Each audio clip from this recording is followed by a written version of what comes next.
Chapter 21. Before a new day in my room had fully broken, my eyes opened to Mrs. Gross, who had come to my bedside with worse news.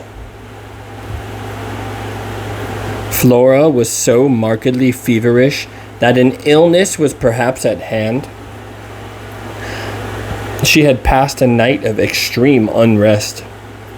A night agitated above all by fears that had for their subject not in the least her former, but wholly her present, governess.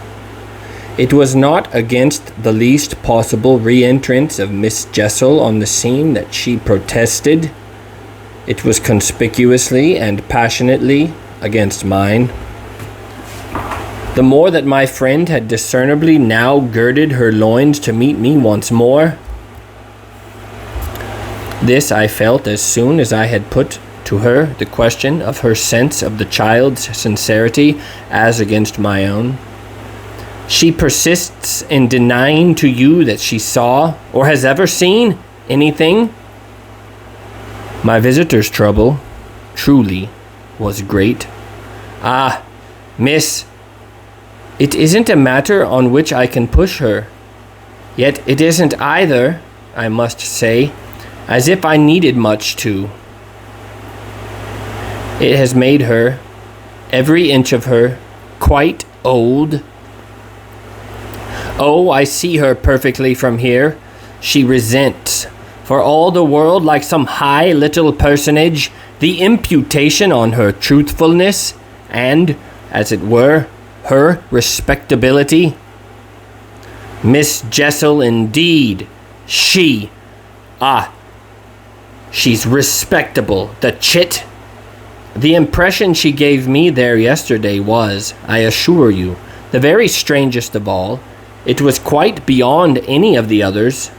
I did put my foot in it. She'll never speak to me again. Hideous and obscure as it all was, it held Mrs. Gross briefly silent. Then she granted my point with a frankness which, I made sure, had more behind it. I think, indeed, miss, she never will. She do have a grand manner about it. And that manner, I summed it up, is practically what's the matter with her now.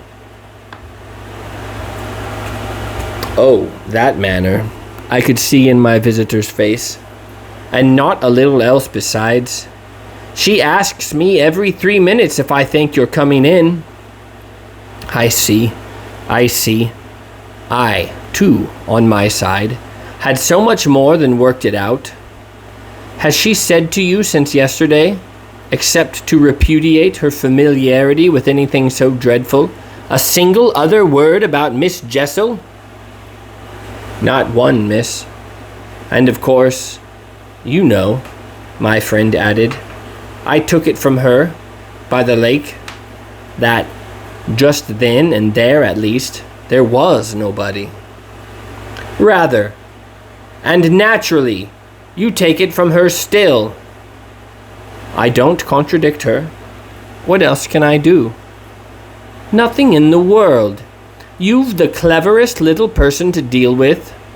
They've made them, their two friends, still cleverer even than nature did, for it was wondrous material to play on. Flora now has her grievance, and she'll work it to the end. Yes, miss, but to what end? Why, that of dealing with me to her uncle. She'll make me out to him the lowest creature. I winced at the fair show of the scene in Mrs. Gross's face. She looked for a minute as if she sharply saw them together. And him who thinks so well of you? He has an odd way. It comes over me now, I laughed, of proving it, but that doesn't matter.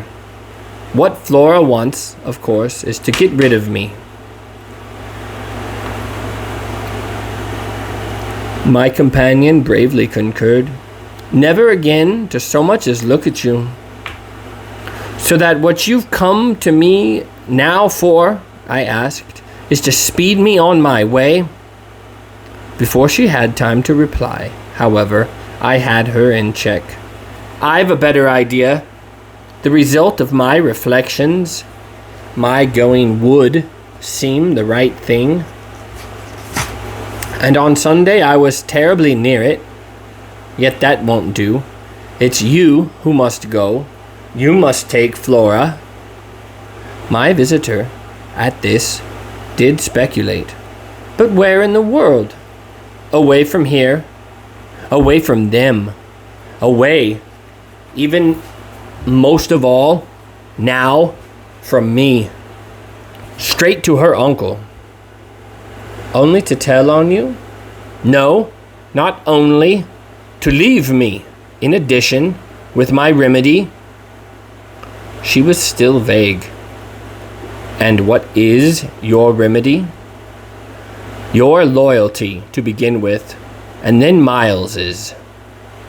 She looked at me hard. Do you think he won't, if he has a chance, turn on me? Yes, I venture still to think it. At all events, I want to try. Get off with his sister as soon as possible and leave me with him alone. I was amazed, myself, at the spirit I still had in reserve, and therefore perhaps a trifle the more disconcerted at the way in which, in spite of this fine example of it, she hesitated. There's one thing, of course, I went on. They mustn't, before she goes, see each other for 3 seconds. Then it came over me that, in spite of Flora's presumable sequestration from the instant of her return from the pool, it might already be too late. Do you mean, I anxiously asked, that they have met? At this she quite flushed. Ah, miss, I'm not such a fool as that. If I've been obliged to leave her 3 or 4 times, it has been each time with one of the maids, and at present, though she's alone, she's locked in safe. And yet, there were too many things. And yet what? Well, are you so sure of the little gentleman? I am not sure of anything but you, but I have, since last evening, a new hope. I think he wants to give me an opening. I do believe that, poor little exquisite wretch. He wants to speak. Last evening, in the firelight and the silence, he sat with me for 2 hours, as if it were just coming. Mrs. Gross looked hard, through the window, at the grey gathering day. And did it come? No. Though I waited and waited, I confess it didn't. And it was without a breach of the silence or so much as a faint allusion to his sister's condition and absence that we at last kissed for good night. All the same, I continued, I can't, if her uncle sees her, consent to his seeing her brother without my having given the boy. And most of all, because things have got so bad, a little more time. My friend appeared on this ground more reluctant than I could quite understand. What do you mean by more time? Well, a day or 2. Really, to bring it out. He'll then be on my side, of which you will see the importance.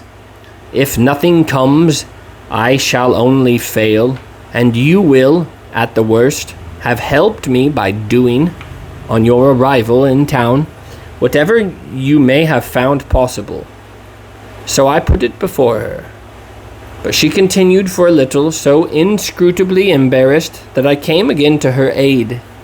Unless, indeed, I wound up, you really want not to go. I could see it in her face at last clear itself. She put out her hand to me as a pledge. I'll go, I'll go. I'll go this morning. I wanted to be very just. If you should wish still to wait, I would engage that she shouldn't see me. No, it's the place itself. She must leave it. She held me a moment with heavy eyes, then brought out the rest. Your idea's the right one. I myself, miss. Well, I can't stay. The look she gave me with it made me jump at possibilities. You mean that since yesterday you have seen? She shook her head with dignity. I've heard from that child. Horrors. There, she sighed with tragic relief. On my honor, miss, she says things. But at this evocation she broke down. She dropped with a sudden sob upon my sofa, and as I had seen her do before, gave way to all the grief of it. It was quite in another manner that I, for my part, let myself go. Oh, thank God! She sprang up again at this, drying her eyes with a groan. Thank God! It so justifies me.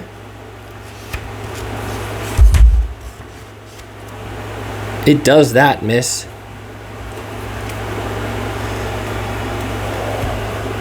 I couldn't have desired more emphasis, but I just hesitated. What's so horrible? I saw my colleague scarce knew how to put it. Really shocking. And about me? About you, miss. Since you must have it, it's beyond everything for a young lady, and I can't think wherever she must have picked it up. The appalling language she applied to me? I can, then. I broke in with a laugh that was doubtless significant enough. It only, in truth, left my friend still more grave. Well, perhaps I ought to also, since I've heard some of it before. Yet I can't bear it.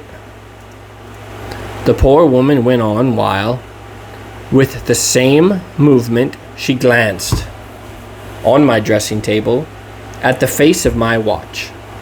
But I must go back. I kept her, however. Ah, if you can't bear it, how can I stop with her, you mean? Why, just for that, to get her away. Far from this, she pursued. Far from them. She may be different. She may be free. I seized her almost with joy. Then, in spite of yesterday, you believe in such doings?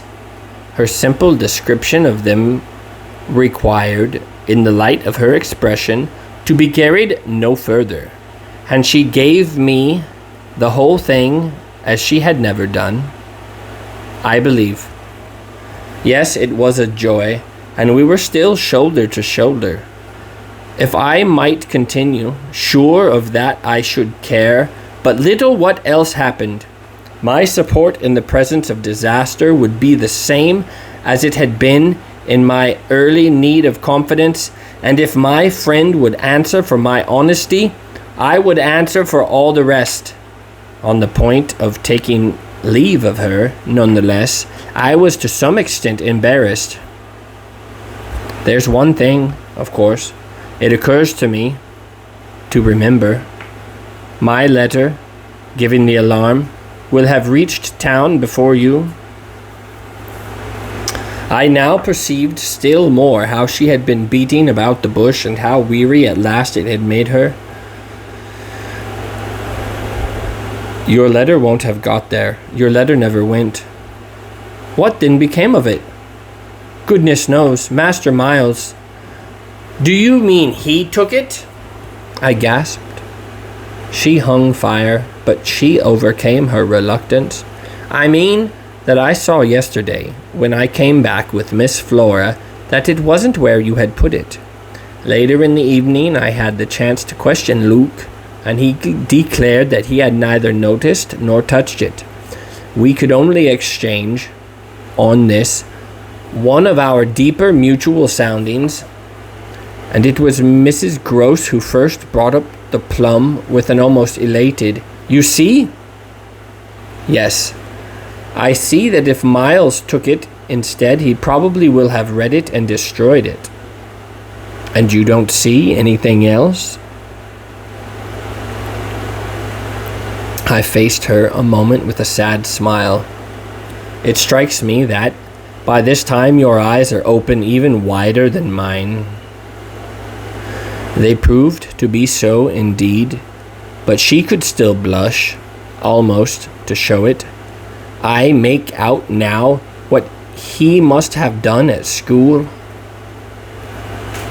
And she gave, in her simple sharpness, an almost droll, disillusioned nod. "He stole."